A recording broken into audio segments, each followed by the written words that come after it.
Hi, I'm Claire and I'm going to be going over your theory for your chemical skin peel treatment. As you can see behind me, there is a PowerPoint. You do have full access to that on the online portal. So it's on in the background. I know it's not super close for you to see it in detail, but it is basically just going through the PowerPoint that is on your online learning platform that you can go over and refer back to in your own time. So I'm going to go over the theory, write down any questions that you have, and you can ask those to us either at your practical training or you can send them to us beforehand. Make sure you watch this video more than once because you do need to fully take in the theory and make sure that you understand skin peels, how they work, what they are used for, contraindications, aftercare, and everything else ready for your practical day at the training academy. So to understand treatments and skin treatments, become a successfully skilled practitioner who delivers effective treatments to their clients, you must understand some fundamental points. That's how does healthy skin work, the function of the skin and the skin structure, and what are the contributory factors to an individual's aging process, because everybody ages differently. What treatments can be used safely and effectively in the salon or in your clinic environment, but also backed up by home care at home. And a combination of these will tackle your client's concerns to achieve a more successful treatment and younger, healthier skin as well. So in addition to your learning videos that are on the portal, you do need to be going over your full training manuals where there is more in-depth theory when it comes to skin anatomy, skin health, the aging process, and more. So aging, contributory factors. So you need to understand that the skin changes as we age and how it changes and what the major influences are on that as well, and how we can effectively combat those signs of aging. So the main factors are extrinsic, first of all. So they are outside factors. So they would be things such as sun exposure, skincare products and techniques used, diet, alcohol consumption, exercise, smoking, pollution. So that's both environmental, climate change, and artificial as well. Then you have intrinsic factors. So they're internal influences, and that can be hereditary factors as well. So things such as repetitive expression movements. So if someone is somebody who quite often frowns if they look at a computer screen all day, they're going to get more signs of aging here, for example. Family history, ethnic background, sleep patterns, stress, and hormones. These all affect our aging. We're always saying that you need to get a good amount of sleep. You need to reduce stress. You need to have a good sleep pattern. And also, we do follow in our family's footsteps a lot as well. So a lot of the time you will see a client where, you know, they look extremely young for their age, and then you will meet their mum or their dad, and they also look extremely young for their age. And that might be due to them genetically having those genes where they have healthier skin, they have stronger skin, they have oilier skin, which can help with reducing the signs of aging. So there are lots of factors to consider as well. So we're all going to be performing a client consultation with our treatment, and it is one of the most important parts of your treatment is your client consultation. So the most successful clinics and salons will have provided exceptional personal service and customer care. And that usually starts with your client consultation, okay? You need to make sure that each individual client clearly understands the treatment and that what you're offering them or advising them is matched to that person's individual needs as well. Clients have lots of different reasons for coming into a clinic for a treatment. It could be just to improve the tone and texture of the skin. It could be to reverse the signs of aging or hyperpigmentation. And it might just be that they just want that pamper and to feel a little bit fresher. Every single client has the right to be treated equally and with empathy and understanding towards their concerns and why they are coming in for that treatment. And that is something that you must establish at the consultation stage, okay? So you're obtaining information at the consultation, you're asking questions, you're examining the area to be treated, you're keeping eye contact with your client, you're making them feel welcome, listen carefully to them and give them the correct advice and the correct client expectation management as well. So what that means is if a client comes into you and they have extremely pitted skin from acne scarring or excessive amounts of sun damage, and they show you a picture of someone who's 20 years younger than them, who has a highly filtered Instagram picture, and say, I want to achieve this, that is not achievable, and it's about managing that with your clients and saying, look, although we can make a massive improvement on this, hopefully over time, ultimately that client that you've showed me, that picture of that other person, isn't actually even real anyway because it's highly filtered, and you will get that quite often. So it's about managing those client expectations as well. Any information that you get within a consultation is strictly confidential, so you must make sure that you're not sharing that with anybody outside of your working environment or anyone who doesn't need to know that information ultimately. If a course of treatment is being given, you must make sure the client understands why a course is necessary. You must make sure that they know the costs involved before they've started their first treatment and what that full treatment plan looks like, how long it's going to take to get there, what the treatment cost is going to be and why they need that as well. And any specific home care that they also need. You'll gather that information on a consultation form and the client will sign it, and that will also be your record moving forward that you can refer back to as well. So we're asking lots of questions about their health, their lifestyle, without it feeling like an interrogation. I think that's very, very important. But with the skin, lots of factors can affect it, like diet and alcohol consumption and sleep. So it's important that we get to know our client and what they are doing in their spare time, and if we can advise them that actually these things, if we make a change here, can massively affect the results of your treatment plan, you will get ultimately a much better result in the long run, okay? So make sure that you're filling in your consultations accurately. You need to make sure that it has the date, the time, the before and after pictures of every single treatment, what you have used, pictures of the bottles, the lot numbers, the batch numbers, the expiry dates. All of that must be recorded, because if for any reason there was a complication that arose and the client decided that they wanted to take that down the legal route without having those things documented, you would not be covered by your insurance company. So it is very, very important that you have that information there. Who's performed the treatment, you have signed it, and so has the client as well. So we must examine the client. They feel more satisfied when that has happened.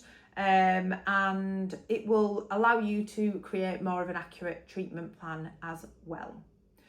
Make sure that any contraindications that you may come across have been noted, and where necessary, a client is referred to a GP if needed. That would be, for example, if you saw a mole that you thought looked like it needed checking by a GP, you can refer them verbally. We cannot ever diagnose a client, so you're not going to say this is this or this looks like this, but you can say to them, you know, have you ever had this mole checked, and suggest to them that they may go to a GP just to check the mole, make sure that they're still healthy moles, and it is always good that you advise them that every so often, if they have moles present, that they should get them checked anyway. We don't want to worry our client too much.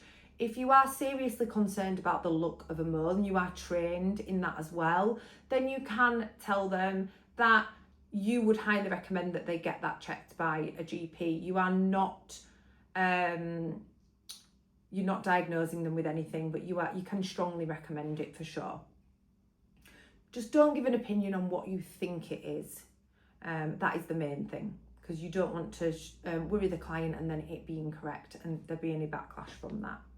We're not doctors, we're not here to prescribe or to diagnose anyone. Then you are going to plan the treatment. So the treatment plan comes after the consultation, when you've assessed the client's needs, the requirements, gathered all their information where necessary, and determined the most relevant treatment plan and discussed it with them, okay? So you'll be assessing throughout, every time that they come in, the treatment results. So each time they come in, you look at the previous pictures, you then take new ones, and you've got a record of that plan, and you can make any alterations to the treatment where necessary as well. So you must keep those up to date, it's very important. So as we've said, you would check for any contraindications, you would check their usual routine, what their treatment expectations are, you would perform a skin analysis, fill in the consultation form, explain the benefits, discuss the aftercare, and make sure that everything is super thorough for your client. Things that we would have on the consultation form: client's name, address, telephone number, GP details, date of birth, lifestyle, present health, usual routines, and any known allergies as well. And again, that is confidential information. So now we're going to move on to the chemical peel theory. So what are chemical peels? A chemical peel is a procedure that consists of provoking accelerated skin regeneration in a controlled manner, which is what makes it safe.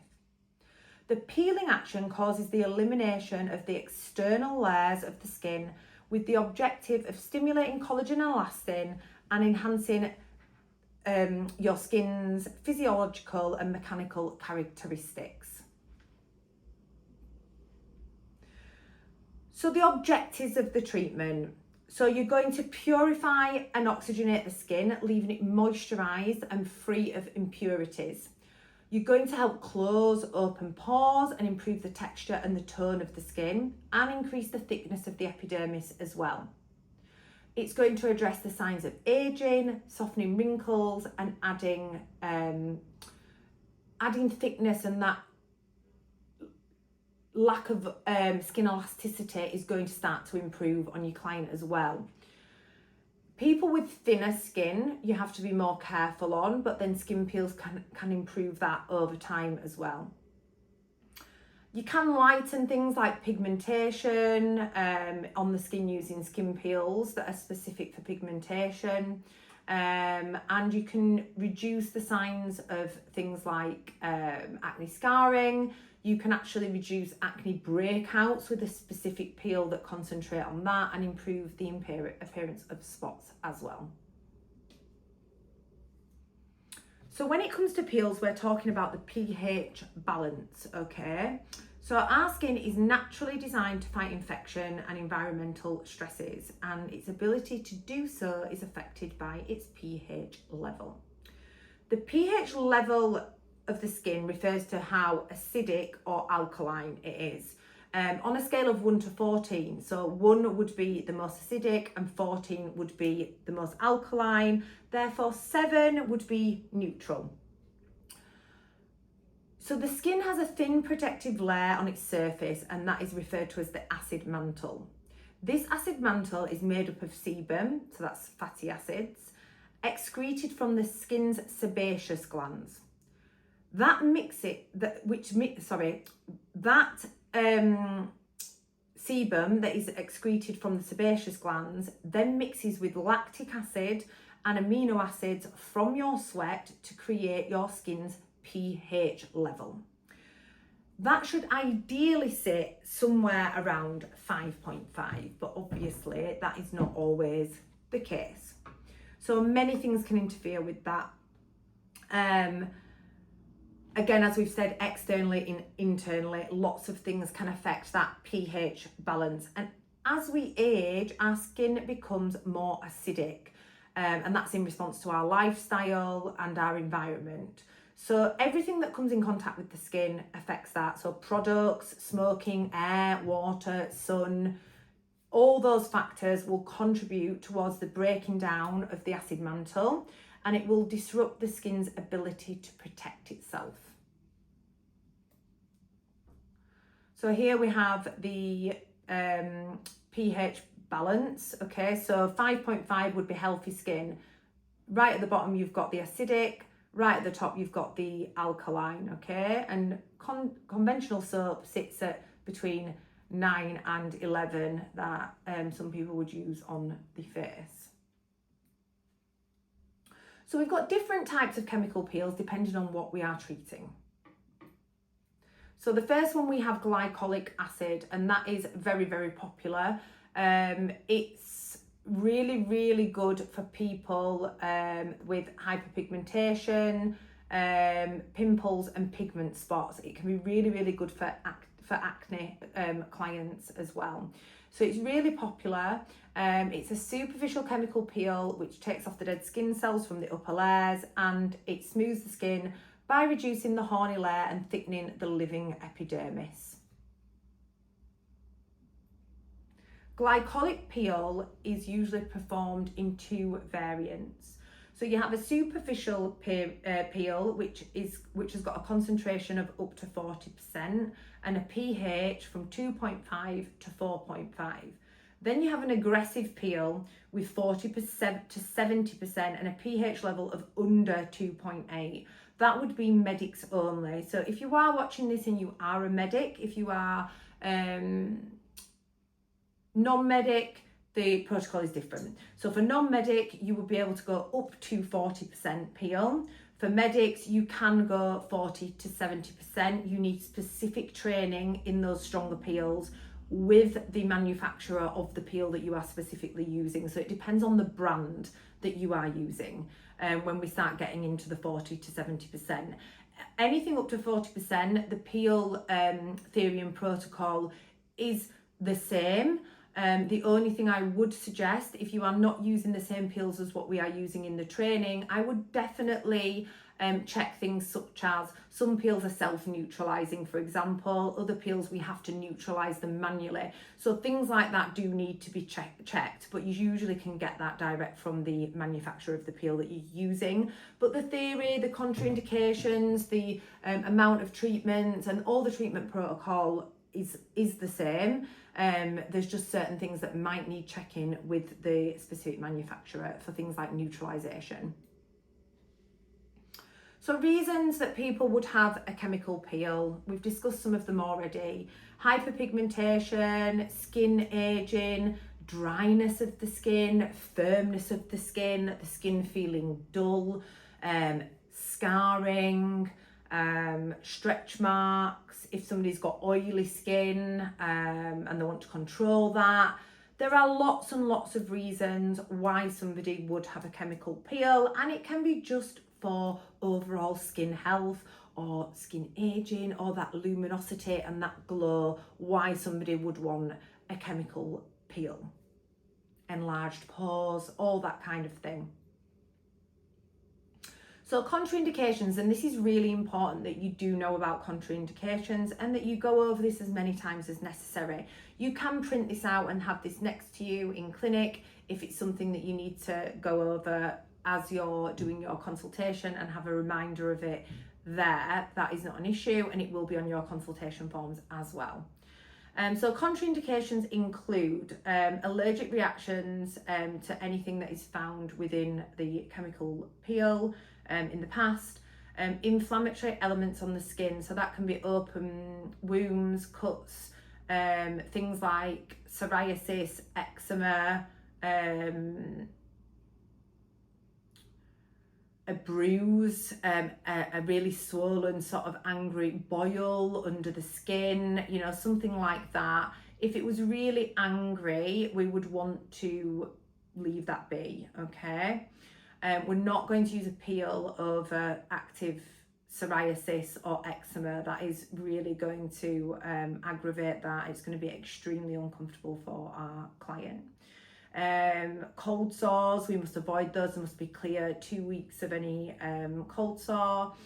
If anybody has got an increased photosensitivity, Pregnancy and breastfeeding is a contraindication.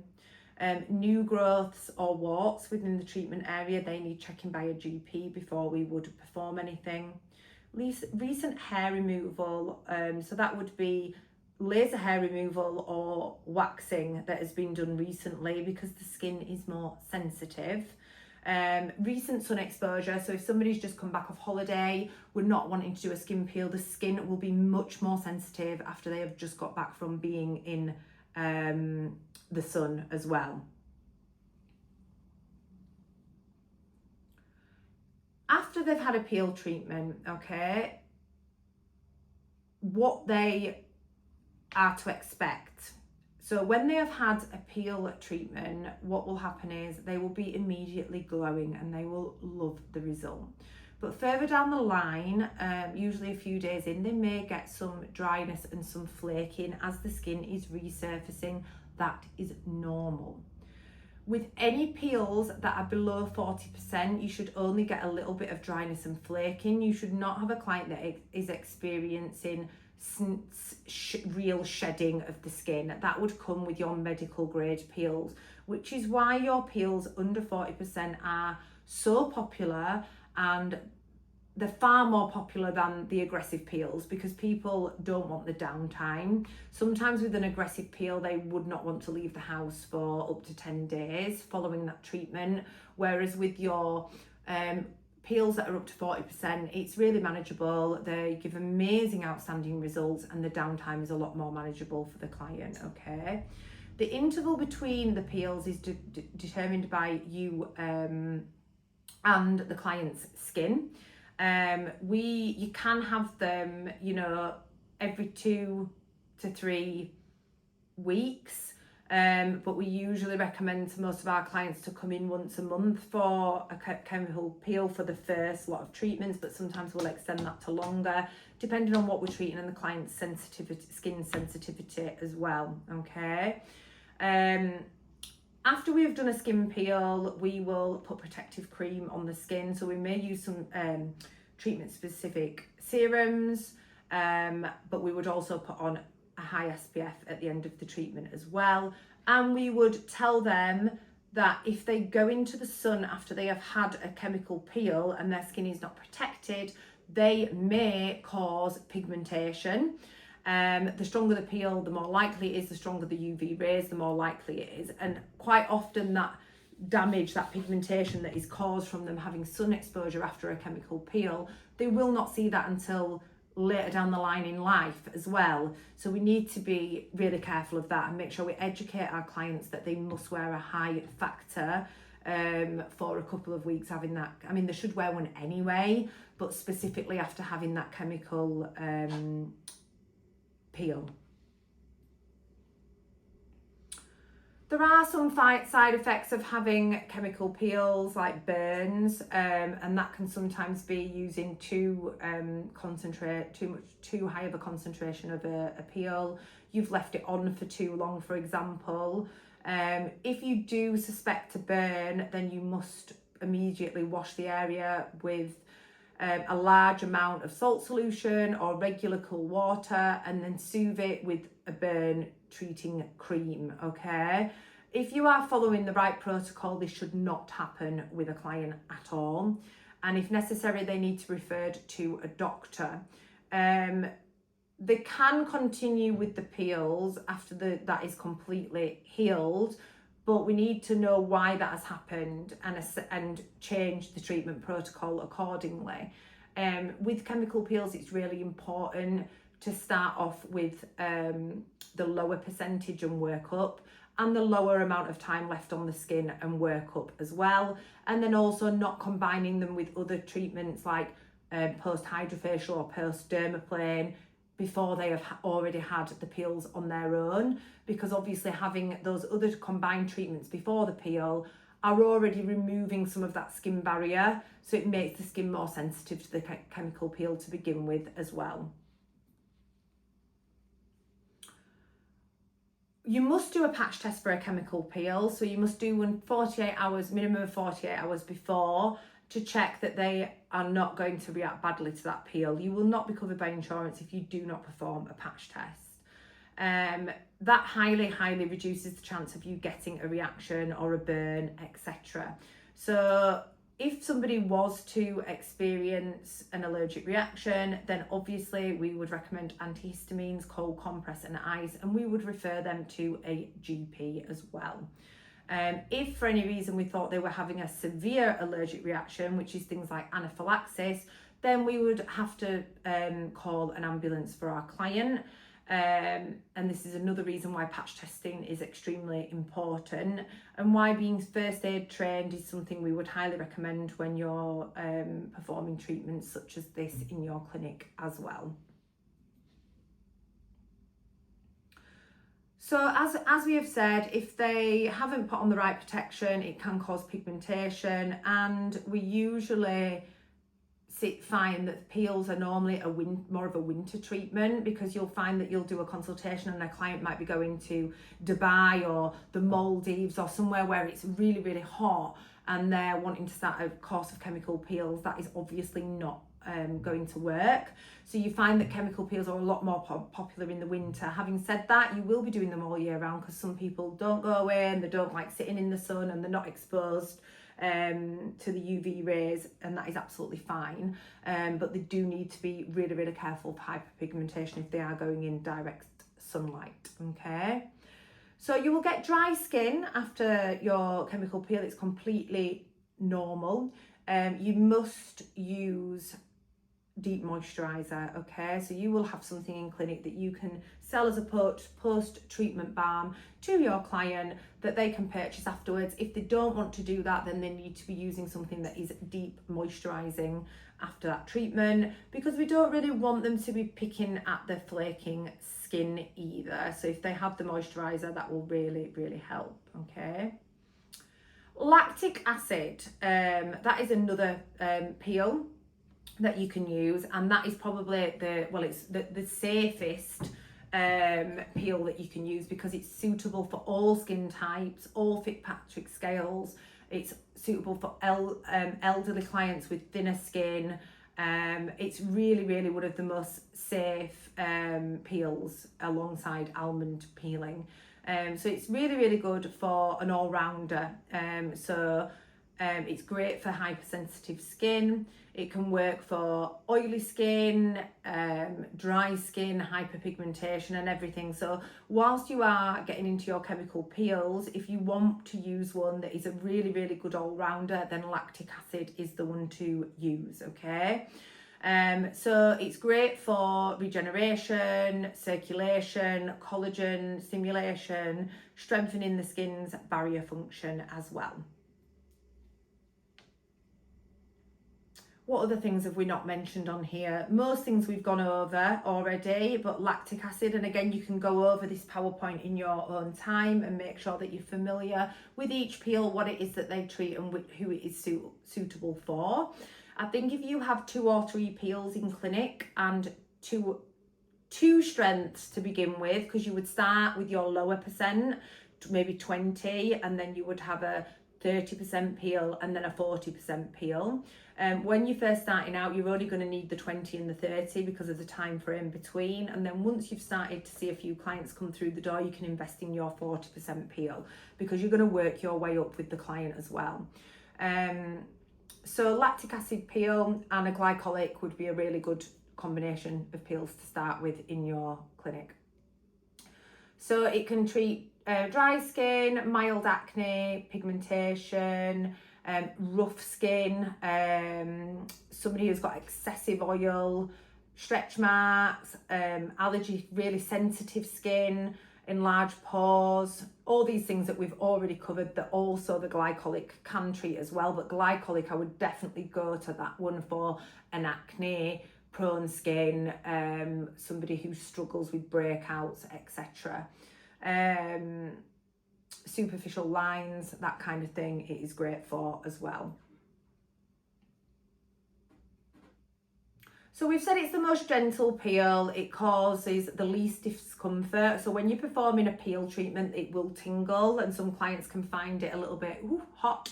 and they'll say, oh, that feels, is it, you need to explain that to a client before you put the peel on, because if you don't, it might be a bit of a shock. Now, it should be bearable. It can increase the intensity of that can increase a little bit, but it shouldn't be just getting worse and worse and worse and worse. And if the client is finding it quite unbearable, then you need to remove that peel immediately, which we'll touch on a little bit more. But this lactic acid one is the one that would be the most comfortable. There's less downtime, not as much flaking. So yeah, it's a very soft peel. It is great for clients that have older, thinner skin as well. So you don't need specific aftercare balm after a lactic acid peel. You are okay with just the moisturiser, which you can with the others as well, but it would be good to have an after peel balm, okay? It's really safe, it doesn't contain any abrasive particles, and it is suitable for hypersensitive skin. So if you get somebody in who has really sensitive skin, this is what you would be using on them, the lactic acid peel. So aftercare. Do not touch or scratch the treated skin area. Don't use makeup for 24 hours. Avoid any cleansers or even moisturisers with aggressive ingredients. So you don't want clients to be putting things on with retinols in. They need to avoid that for at least a week after the chemical peel. And if they're on quite a high percentage, maybe a little bit longer. Hair removal like waxing, epilation, that kind of thing, absolutely not. They need to avoid that, again, for ideally at least a week. Direct sunlight and sun exposure, avoid that for the first few days, and then after that they'd still need to be wearing a really high SPF as well, because they will risk pigmentation.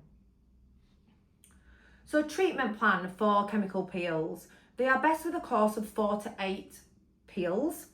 And they can have them every 10 to 14 days, but some clients want to come just once a month, and that's absolutely fine. It depends on their individual skin, what they're trying to achieve and their availability. If someone is suffering with acne breakouts and we're treating them in between, they might want to get them in closer together to get that result, okay? So that's fine. But a lot of clients will say every sort of 14 days or every month. That's not an issue. If you're treating something for a condition, then I would recommend 8 treatments. If you're treating somebody that just wants an overall glow up of their skin, then 4 would be absolutely fine. You need to decide, depending on that specific client, what is best for them. What you would do is when the client comes, each time they have a new treatment with you and then move on to the next one, you would record what their skin progress is. And then if you've recommended a course of 8 treatments and they're getting 6 in and they've got the result that they want, they can use those extra from that treatment plan for their top-up peel sessions, which for a chemical peel, you might advise them to come in after 3 or 4 months and have another one when they've had a bit of a gap. That's absolutely fine. So treatment plan and treatment protocol, 4 to 8 sessions depending on what we are treating. You can have them every 10 to 14 days, but once a month is absolutely fine. You're going to increase the intensity of the peels at each session. So you would start them with the lower percentage. On the next session, you would move them up, and the next session you would move them up again, as long as they have reacted well to the treatment and they haven't had any redness that's lasted or anything like that. That is what you need to discuss with your client. Then after they have got up to the higher percentage, if you offer other skin treatments, you can combine them. So you could say to them, right, let's do a dermaplaning treatment, which removes all the dead skin cells and the fluffy vellus hair that is creating a bit of a barrier on the surface of the skin when you're applying the peel. And then we will start. What you would do then is I would either start, depending on the client's skin, back at the lower percentage because you're doing a combination, or in the middle. I certainly wouldn't go in with that 40% as a combined treatment if they'd never had a combined treatment before. So it's about being sensible, and it's about assessing your client, how tolerant their skin is, and making that treatment plan from there with them, depending on what it is that they want to achieve. Now, in your online portal, The full PowerPoint is in there. I want you to go back over that. You can play this video as you're going over it if you wish, as many times as you want, so that you get familiar with consultation, aftercare, treatment protocol, what each peel does, what it helps treat, and what the do's and don'ts are, ready for your practical training. You will need to answer the questions on the PowerPoint as you go as well. Write any questions down that you have so that we can answer those questions when you are in the academy. When you are here, you will go over your trolley setup.